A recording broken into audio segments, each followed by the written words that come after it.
5 number का पूछने वाला सवाल है। पूछेगा घन का आयतन क्या होता है, घन का आयतन एरिया एंड वॉल्यूम होता है। यहाँ से पूछता है घन का विकर्ण क्या होता है, पहला ऑब्जेक्टिव। तो चलिए तो फिर से आ चुके हैं एक नए वीडियो के साथ, जो कि आप लोग के लिए फार्मूला बेसिस जो आप लोग चला रहे हैं ना वन शॉट, तो वो है ये वाला वीडियो। तो सभी बच्चों को जय हिंद मेरा और सभी को जय भारत। समझ गए, सभी बच्चों के पास शेयर कर दे ताकि वो भी आराम से पढ़ सके इसको, समझ गए। और चैनल को सब्सक्राइब और लाइक और कमेंट जरूर कर दे। अब हम लोग देखने वाले 13वां चैप्टर जो कि क्लास 10th का है और ये है मैथ्स का। समझ गए, यहाँ पे 13वां चैप्टर क्या नाम है, पृष्ठीय क्षेत्रफल और आयतन। क्या नाम है, पृष्ठीय क्षेत्रफल और आयतन। इसको इंग्लिश में बोलते हैं सरफेस एरिया एंड वॉल्यूम होता है पृष्ठीय क्षेत्रफल और आयतन का। समझ गए, यहाँ से क्या पूछा जाता है, ऑब्जेक्टिव प्लस में सब्जेक्टिव पूछा जाता है यहाँ से भी। समझ गए, और ये 5 नंबर का पूछने वाला सवाल है, ध्यान सुनिएगा। 5 नंबर में ये सवाल पूछता है। समझ गए, यहाँ से 5 नंबर का सवाल पूछता है, तो बढ़िया से इसको पढ़िएगा।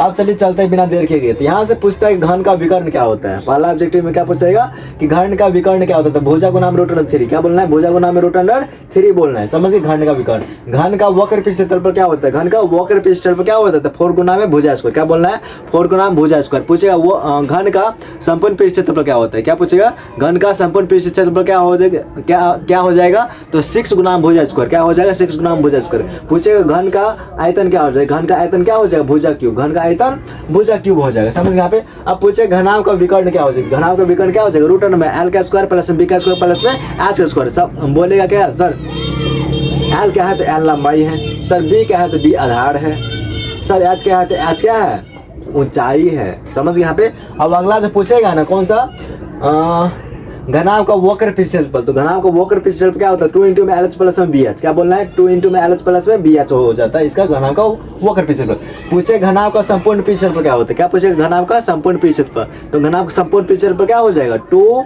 इंटू में LB प्लस में BH प्लस में HL हो जाएगा। समझ यहाँ पे क्या लिखे हैं, 2 इंटू में LB प्लस में BH प्लस में HL हो जाएगा घनाभ का संपूर्ण पृष्ठ क्षेत्रफल। सब अगला आने वाला बेलन का वक्र पृष्ठ क्षेत्रफल। क्या आने, बेलन का वक्र पृष्ठ क्षेत्रफल क्या बोलना है कि 2 पाई RH, 2 पाई RH हो जाता है। बेलन का संपूर्ण पृष्ठ क्षेत्रफल, बेलन का संपूर्ण पृष्ठ क्षेत्रफल क्या हो जाएगा, तो क्या बोलना है, बेलन का संपूर्ण पृष्ठ क्षेत्रफल क्या बोलना है, 2 पाई R इंटू में H प्लस में R बोलना है। क्या बोलना है, 2 पाई R इंटू में H प्लस में R। बेलन का संपूर्ण पृष्ठ क्षेत्रफल ये हो जाता है। समझ गए। अब बेलन का आयतन क्या हो जाता है, बेलन का आयतन होता है पाई R स्क्वायर H। क्या बोलना है, पाई R स्क्वायर H हो जाता है। समझ गए यहाँ पे। अब आता है शंकु का पृष्ठीय क्षेत्रफल। तो शंकु का पृष्ठीय क्षेत्रफल क्या हो जाएगा, पाई RL। क्या हो जाएगा, पाई RL हो जाएगा। शंकु का तिर्यक ऊंचाई क्या हो जाएगा, रूट अंडर में H का स्क्वायर प्लस में B का स्क्वायर। समझ, सॉरी, रूट अंडर में H स्क्वायर और R का स्क्वायर हो जाएगा बेलन का तिर्यक ऊंचाई। अब आ जाता है शंकु का संपूर्ण पृष्ठ क्षेत्रफल। शंकु का संपूर्ण पृष्ठ क्षेत्रफल क्या हो जाता है, पाई R।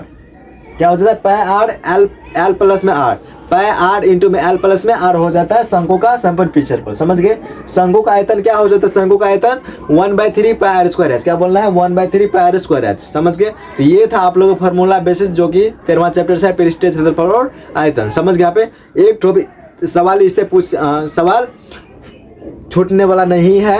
आराम से इसको पढ़ ले, आराम से इसको देख ले और आराम से इसको समझ ले। समझ गए। पूरा फार्मूला बेसिस दिए हैं, जहाँ से क्वेश्चन और ऑब्जेक्टिव प्लस में सब्जेक्टिव जो पूछेगा ना, यहाँ से सारा चीज पूछेगा, एक ठो भी मार्क नहीं छोड़ने देंगे। तो सभी बच्चों के पास शेयर कर दे, आराम से लाइक और कमेंट कर दो और चैनल को सब्सक्राइब कर लो सब। अब देखिए अगला जो फार्मूला जो पूछता है ना, अगला फार्मूला कैसे पूछता है, यहाँ से देखिए पूछेगा शंकु का छिन्नक आयतन। ये शंकु का छिन्नक में से 5 नंबर पूछेगा। कितना नंबर में, 5 नंबर पूछेगा शंकु के छिन्नक का आयतन में से। तो बढ़िया से इसको पढ़ ले और सभी बच्चों के पास शेयर कर दे। समझ गए। यहाँ पे शंकु का छिन्नक का आयतन क्या हो जाएगा, 1/3 पाई H इंटू में R1 का स्क्वायर प्लस में R2 का स्क्वायर फिर प्लस में R1 इंटू में R2 बोल देना है। समझ गए, खेला खत्म। अब शंकु का छिन्नक का वक्र पृष्ठ क्षेत्रफल। तो शंकु का छिन्नक का वक्र पृष्ठ क्षेत्रफल क्या हो जाएगा, पाई L इंटू में बड़ी R1 फिर प्लस में R2। समझ क्या बोलना है, शंकु के छिन्नक का वक्र पृष्ठ क्षेत्रफल पाई L इंटू में R1 प्लस R2। समझ यहाँ पे। अब शंकु का तिर्यक ऊंचाई, शंकु का तिर्यक ऊंचाई क्या हो जाएगा, L बराबर रूट अंडर में H स्क्वायर प्लस में R1 माइनस R2 का होल स्क्वायर बोल देना, आराम से हो जाएगा। अब पूछेगा शंकु का छिन्नक का संपूर्ण पृष्ठ क्षेत्रफल। तो शंकु का छिन्नक का संपूर्ण पृष्ठ क्षेत्रफल क्या हो जाएगा, यहाँ पे देख सकते हैं आप लोग, पाई L इंटू में R1 प्लस में R2 प्लस में पाई इंटू में R1 का स्क्वायर प्लस में R2 का स्क्वायर। समझ यहाँ पे मोस्ट इंपोर्टेंट आप लोग इसको नोट डाउन करते जाए। समझ यहाँ पे। अब पूछे गोला का पृष्ठीय क्षेत्रफल। तो गोला का पृष्ठीय क्षेत्रफल क्या हो जाएगा, 4 पाई R स्क्वायर। क्या बोलना है, 4 पाई R स्क्वायर बोलना है। अब गोला का आयतन क्या बोलना है, तो गोला का आयतन बोलना है 4 4/3 पाई r³ क्या बोलना है 4/3 पाई r³ बोलना है गोला का आयतन, समझ गए। अब यहाँ पे अर्धगोला का आयतन, अर्धगोला का वक्र पृष्ठफल या अर्धगोला का पृष्ठ क्षेत्रफल पूछेगा, समझ, वक्र नहीं लगाता है, ये पूछता है कि अर्धगोला का पृष्ठ क्षेत्रफल बताए, तो अर्धगोला का पृष्ठ क्षेत्रफल क्या हो जाएगा 2 पाई r², क्या बोलना है 2 पाई r²। अब पूछेगा अर्धगोला का आयतन बताए, अर्धगोला का आयतन क्या हो जाएगा, तो बोलना है 2/3 पाई r³, क्या बोलना है 2/3 पाई r³, समझ गए। तो इसी के साथ आप लोगों का ये चैप्टर भी खत्म हो गया, समझ गए।